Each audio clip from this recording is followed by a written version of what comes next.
Normalisht që ndjehem shumë i lumtur për këtë titull, ndoshta është titulli më i vështirë i karrierës time, ndoshta dëshira e madhe e ka bërë që të jetë kaq i vështirë, por në fund u gëzuam ta shijojmë. E ke thënë që e ke vuajtur periudhën kur s'ke qenë pjesë e Shkëndijës, i ke quajtur 2 vitet më të vështira në karrierën tënde, kthehesh me titullin nga 5 titull të Shkëndijës, 4 je pjesë e Shkëndijës. Cila është ndjenja e Besartit?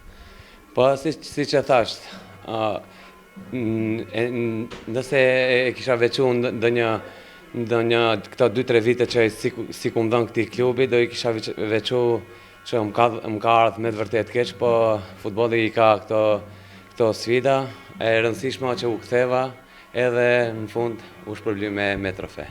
Je i kënaqur, je i përmbushur tash? Normal që jam shumë i përmbushur, urime të gjithë tifozëve, tetovës, ballistët, gjithë tifozëve të Shkëndijës, ta shijojmë edhe